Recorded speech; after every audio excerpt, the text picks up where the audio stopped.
Well, ladies and gentlemen, last night Donald Trump did have a town hall with none other than Tulsi Gabbard. This was in Wisconsin, and I do think Tulsi and Trump, that is the dynamic duo. Trump needs Tulsi at many of these events, especially the bigger rallies, speaking before Trump, especially in states like Virginia, like Pennsylvania, like Michigan, all the big key swing states. Trump needs Tulsi. It's such a great contrast to where you've got Trump tough on immigration, America first, and then you've got Tulsi with the female perspective, the badass woman who previously was a liberal turned now more conservative because she's seen the light, kind of like Elon Musk, but it's even better because it's a different female perspective. That's very key, and that's the perfect kind of duo in terms of the weight where Trump's all America first, and then you've got Tulsi coming in talking about it from a female perspective. It's going to help significantly when it comes to the independent voters. This is why I said I think Tulsi needs to be the VP for Trump. Now, obviously, I've got nothing against JD Vance. I know why he picked JD Vance. Vance is a little bit more hardcore. He's a big time debater. He's very articulate.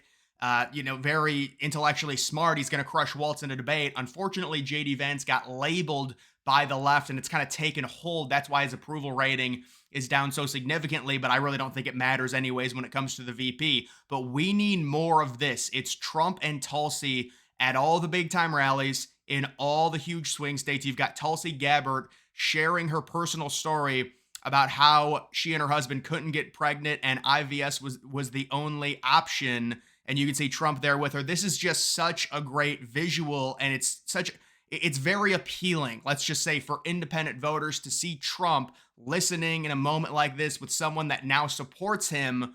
And I just think it looks really good for Trump. So Trump needs more of this. He needs Tulsi there with him during a lot of these events, introducing him.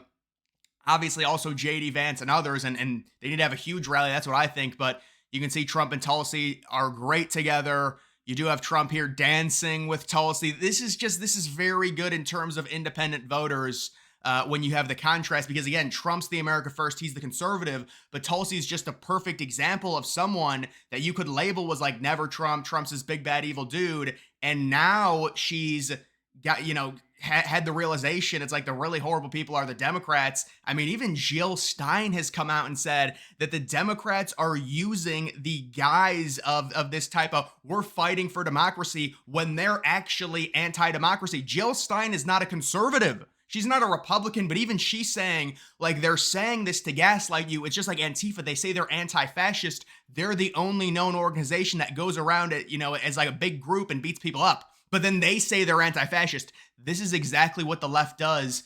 And this is such a big moment with Tulsi and Trump. And you've got Elon Musk, you've got Vance, you've got RFK Jr. Imagine RFK Jr., Tulsi, Trump at a huge rally in Virginia Beach, Virginia, in Norfolk. Virginia is a state. If you bring Tulsi and RFK Jr., I mean, right now Trump's down by 3. This is with Kamala Harris just being a complete disaster.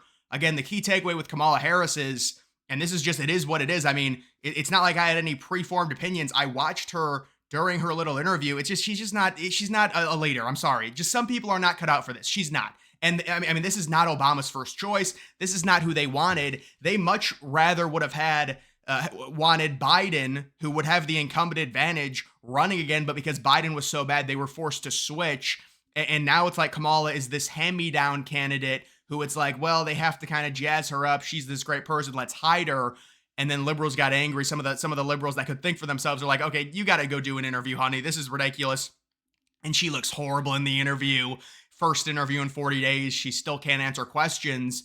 We're understanding and we're seeing that this woman is just not presidential material. I mean, she didn't win a primary. Of course she's not. It's like, is it really this surprising that, oh, she sucks at interviews? Oh, it's so shocking. They only hit her for 2 months. I wonder why. Or excuse me, like a month and a half, but still, this is very key.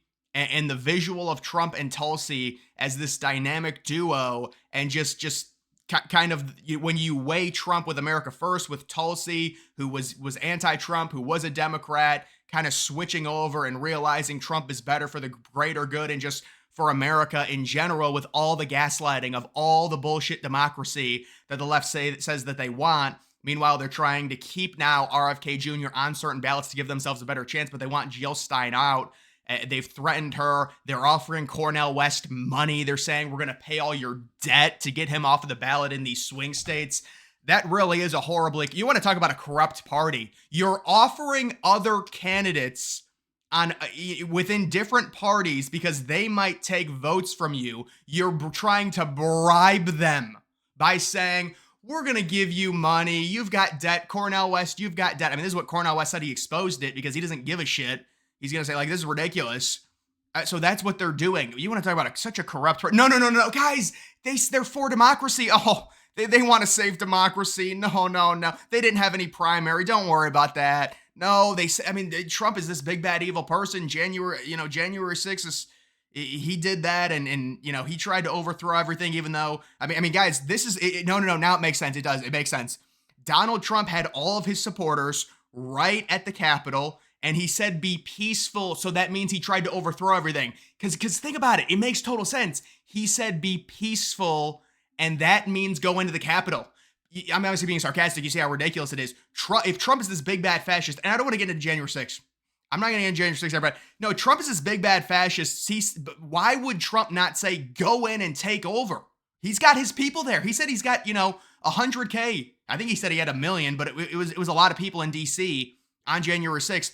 If he's this big bad horrible fascist that wanted to really delay the vote, he has his people at the gates. Why would he not say go in and even just have a sit-in inside the Capitol? He said none of that.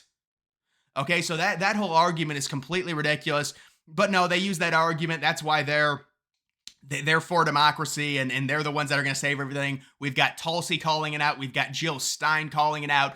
The walls are closing in, and you've got Kamala Harris and the blubbering dummy Waltz right next to her. Waltz looks like he's about to go to the principal's office. If you saw him during that interview, he just looks completely distraught. They ask him about the stolen valor. He's like, tries to give out excuses. It's ridiculous. I served 24 years. That's not the point. The point is you lied about which rank you were. You know that. But he just sidesteps the question. So Trump and Tulsi, this is huge. This is very good for independent voters. It's not just the hardcore Trump. It's also Tulsi coming in and sharing her perspective, which is very important in terms of getting a lot of these independent voters. We know Trump does not do well with suburban white women, which you would think that would be although I don't know nowadays, maybe it does make sense that he doesn't do well with them, but that could be huge in terms of getting an extra 20 or 30K votes when you've got someone like Tulsi, you've got someone like RFK Jr., who was another Democrat. He ran, during the primaries as a Democrat, and then they kicked him out. No, they're for democracy. No, I'm sorry. I got it confused, guys. They didn't kick RFK Jr. out. They love democracy. I'm sorry. Oh, God, I keep getting things confused now. But no, they did kick him out. They basically kicked RFK Jr. off of all the ballots, so he couldn't even run against Biden. Because remember, Biden was the hero. But oh wait, they threatened Biden with the 25th Amendment to get rid of him. Oh, God. I'm sorry. It's been a tough video for me, guys. I keep messing stuff up, but that's just what happened there. We've got this. The at capacity crowd. Remember, Kamala's busing people in. They're like bragging about it. It's like they're having these infomercials for buses.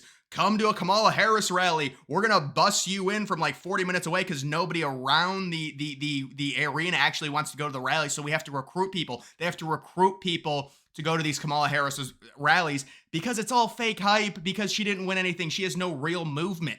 That's the whole point. And then the other thing is with the DNC, they wave around American flags. They called American flags racist the past 3 years. They said it was your right to burn American flags. You've got liberals on CNN saying it's patriotic to burn American flags. Remember, the Hamas people, which are all very far left. Now, funny enough, those people probably will not vote for Kamala based on what she said about Israel. So it's like we've come full circle, but still, they are very far left. They ripped the flags down, the three big flagpoles in DC, and they burned all the American flags and they put the Palestine flags up.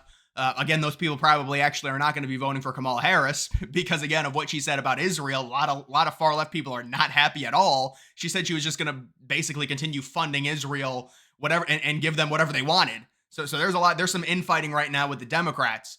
But this is a very good visual, the town hall with Trump and Tulsi. And I think this is really going to help Trump. This could be one of the things we look back on because these states are decided by such few votes.